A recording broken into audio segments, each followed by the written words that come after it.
Fala meu povo, tudo bom? Vamos aqui para uma videoaula bem de boa, falando sobre exercícios de constante de equilíbrio, que é muito importante, KC e KP, que geralmente cai aí nas escolas, nos Enem, e sempre é importante estar sabendo, tá? Então o nosso exercício 1 é sobre KC. O pentacloreto de fósforo é um reagente muito importante em química orgânica. Ele é preparado em fase gasosa por meio da reação 1PCl3 mais 1Cl2, passando a ser 1PCl5. Então, não se esqueça que KC e KP, na expressão, no cálculo, só participa substâncias no estado gasoso. Então, olha lá.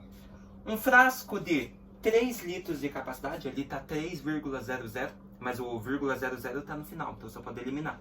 Então, um frasco de 3 litros de capacidade contém em equilíbrio a 200 graus Celsius 0,120 mol de PCl5 gasoso, que é o produto, 0,600 mols de PCl3 no gasoso também, mas só que daí já é um reagente, e 0,0120 mol de Cl2 gasoso, que é o outro reagente. Ele quer saber o valor da constante de equilíbrio a essa temperatura. Então, galera, a resposta é 50 mol por litro a menos 1. Mas por que isso? Por que dessa unidade? Eu já vou explicar, mas antes vamos lá. Montar a expressão da constante de equilíbrio para a reação. Como que é a expressão, galera? Ó, pega aqui, ó. Qual que é a nossa reação? PCl3 mais Cl2 passando a ser PCl5. Essa é a nossa reação. Não coloquei o G aqui, tá? Porque nós já sabemos que está tudo no estado gasoso. Como que nós montamos a expressão?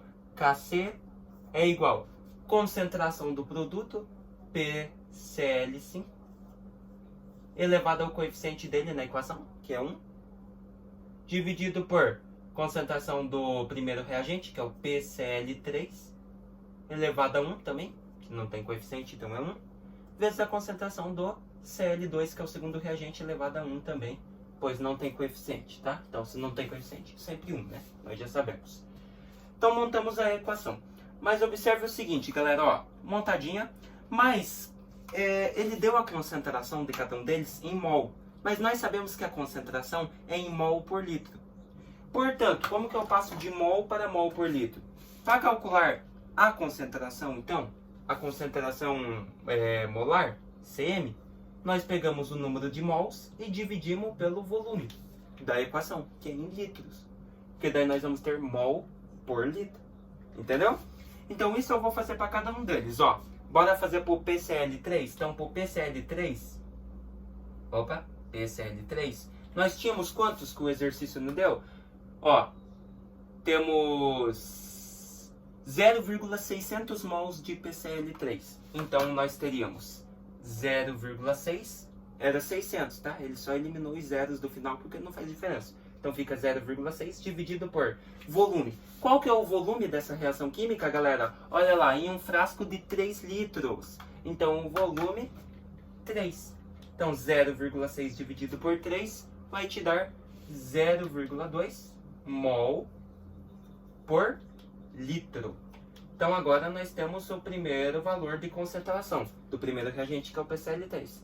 0,2 mol por litro. Está aparecendo aí no slide aí embaixo também. Bora para o Cl2. O Cl2, ele tinha quantos mesmo? O Cl2, ele tinha 0,0120 mol. Agora não dá para eliminar, né?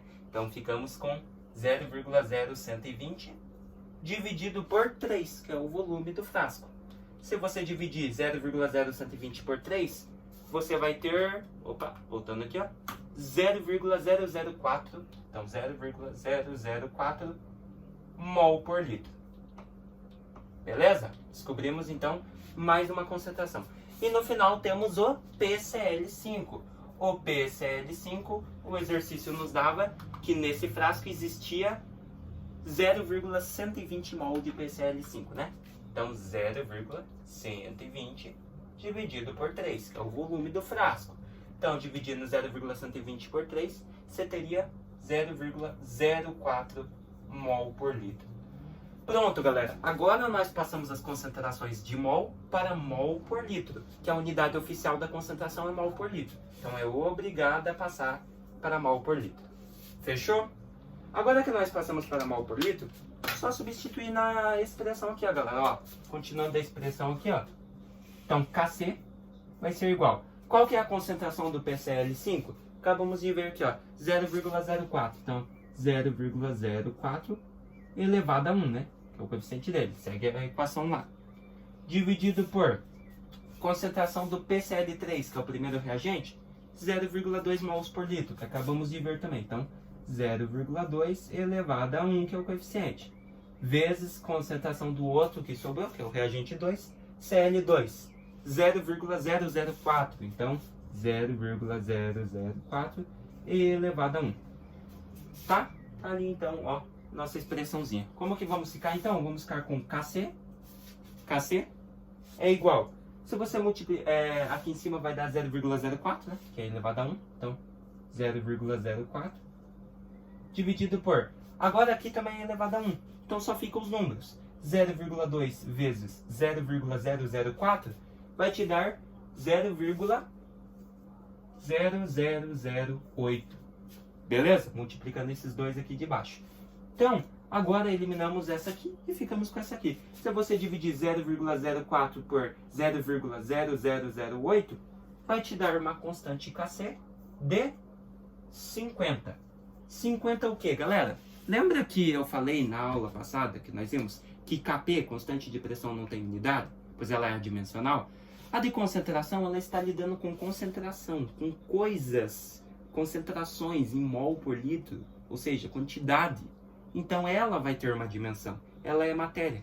A de pressão não é, então ela não tem muita unidade. Você pode até colocar ATM, não tem problema, mas a de pressão não precisa de unidade. A do Kc precisa.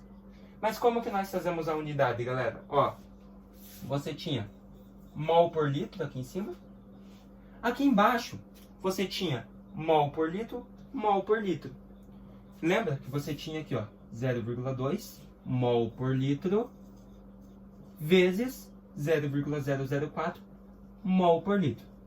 Como que fica agora, galera? Ó, mol vezes mol, mol ao quadrado, vezes, sobre, né? Perdão.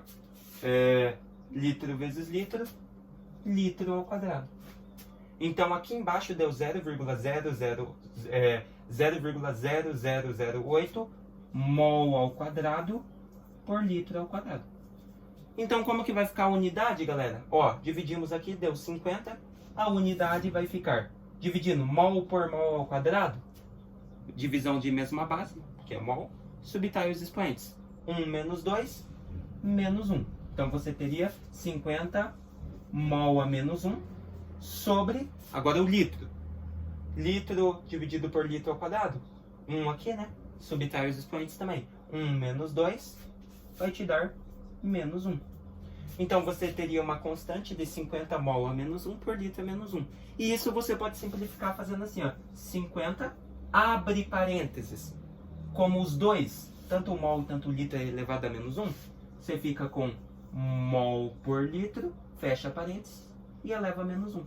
Ou seja, mol e litro a menos 1. Fechou? Então, esse é o valor da sua constante de concentração. Ou seja, todas precisam atingir essa constante, esse valor de concentração, para que a equação esteja em equilíbrio. Galera, é meio chatinho o Kc, eu acho ele um pouco mais chato que o Kp, que é a constante de pressão, por causa disso. Você tem que sempre olhar para as unidades de medida, né? Aqui vocês viram que eu multipliquei os reagentes, mas ambos eram em mol por litro. Então você vai multiplicar as unidades também. Mol vezes mol, mol ao quadrado. Litro vezes litro, litro ao quadrado. Então você teria aqui embaixo mol ao quadrado por litro ao quadrado. E sempre lembrar das regrinhas matemáticas, né? Divisão de mesma base subtrai os expoentes, que nem nós fizemos aqui, para dar a unidade final. Fechou? A unidade final do Kc, que aqui no nosso caso foi mol por litro a menos 1, né? Coloquei no parênteses, que não falei, porque esse menos 1 vale para tanto por mol, tanto por litro, que nem deu aqui. Fechou? Galera, vou dar uma pausinha aí para mim apagar o quadro e nós vamos fazer um exercício sobre Kp. Já voltamos. Voltando aqui, galera. Então agora bora continuar nossa aula para o KP. Considere o seguinte equilíbrio químico. Então temos a reação 2H2 mais CO, passando a ser CH3 mais CH3OH. Galera, observe que ambas estão no estado gasoso, então todas vão participar da expressão do KP. Sabendo que Kc vale 300 mol...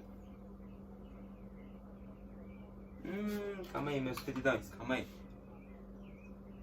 Esse exercício não tá valendo, tá? Agora que eu lembrei. Esse exercício não entra porque eles colocaram resposta errada lá no site, tá? Perdão, não é esse exercício, ó. Elimina esse. É esse aqui, ó, exercício 2, perdão. Então, ó. A pressão total de um sistema gasoso, constituído por H2, I2 e HI, em equilíbrio químico, é de 4 atm, em uma dada temperatura. Sabendo que existem 40% de H2 e 10% de I2 e volume, qual é o valor da constante desse equilíbrio em termos de pressão? Então, temos lá H2, I2 e 2HI, reagente e produto, ambos no estado gasoso. Então, ambos participam da expressão do KP. Mas, porém, eles forneceram assim, ó, pressão total, 4 atm. Porcentagem e volume do H2, 40%. Porcentagem em volume do I2, que é o outro reagente, 10%.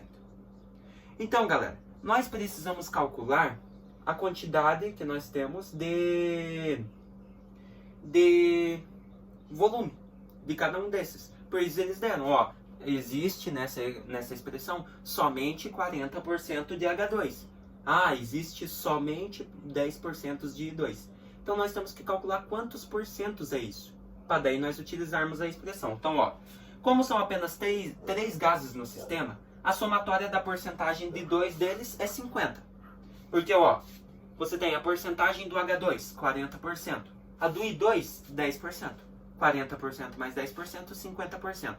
E nós sabemos que a pressão parcial de todos os reagentes e produtos tem que dar 100. Você já tem 50% que são dos reagentes. Então, portanto, a porcentagem do volume do HI, para dar 100, 50%. Beleza?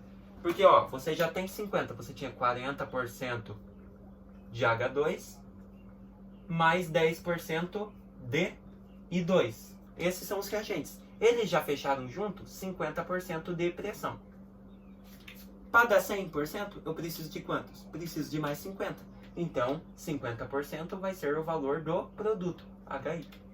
Fechou? Agora que nós temos a porcentagem de cada um deles, bora calcular.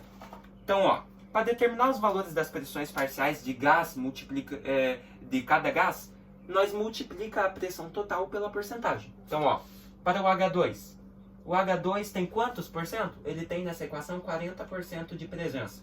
Tá aqui, ó, 40% de H2 que o exercício forneceu. O que eu faço para descobrir a pressão dele, então, a pressão parcial? Eu vou pegar a pressão total, que eles deram, que é 4 atm, então 4, e vou multiplicar por 40%, né? Então, 40% de 4. Isso vai te dar 4 vezes. 40% é a mesma coisa que 0,4, né? Você vai dividir 40 por 100, 0,4 em decimal. E multiplicando 4 vezes 0,4, você teria uma pressão de H2, aqui ó, pH2 de 1,6 atm. Então agora você já descobriu a pressão parcial do H2, que é 1,6 atm. Bora pro I2 agora. Então pro I2, ele tem 10% de presença nessa equação, que nem dizia o exercício.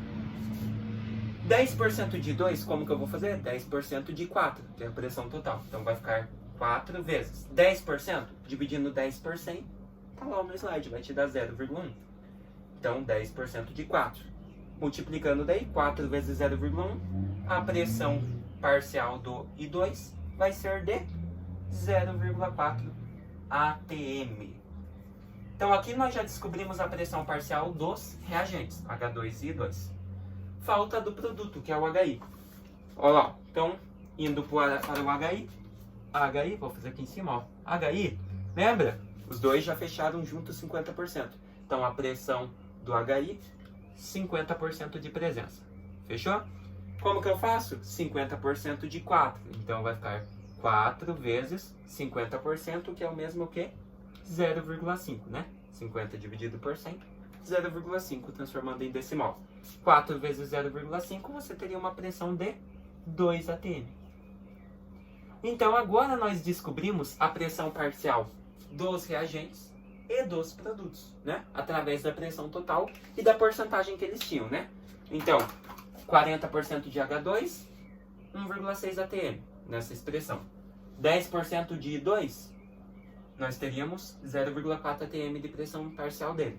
E o HI, fechando, né? Nós tínhamos 50% de presença, então 50% da pressão total, que é 4. Temos 2 atm de pressão parcial para o produto HI. Fechou? Agora, nós podemos escrever a nossa equação. Qual que era a nossa equação, galera? Nossa equação era a seguinte. Nossa equação era H2 mais I2, passando a ser 2HI.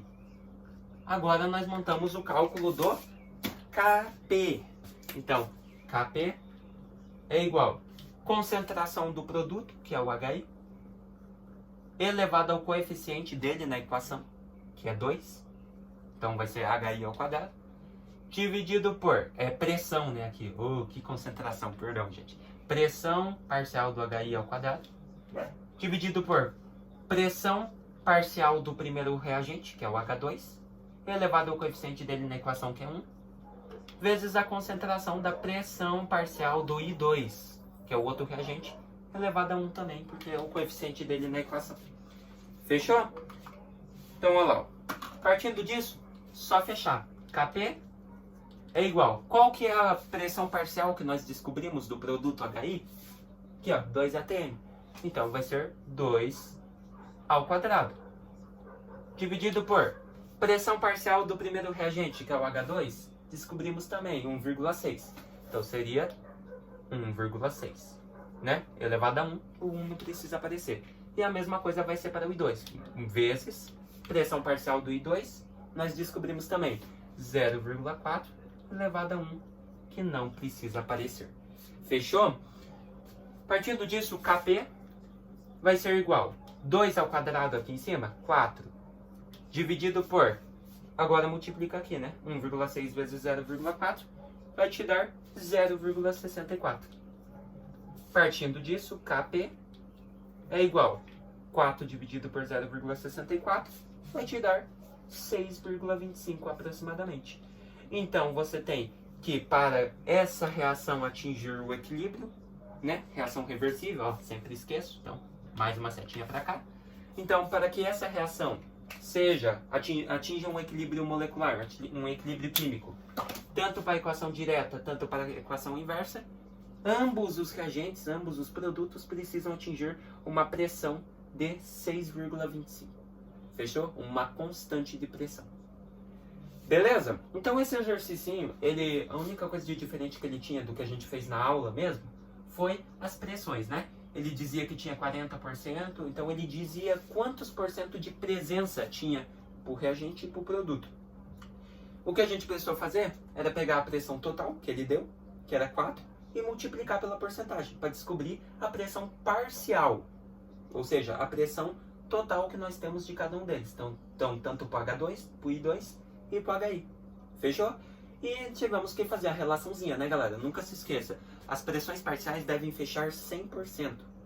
Como aqui, nos reagentes, no H2 e no I2, já tinha fechado 50%, ó, 40 mais 10, 50%. Para fechar 100%, eu preciso de mais 50%. Então, com certeza, a pressão do HI, 50%. Né? 50 mais 50 dos reagentes, fechou 100%.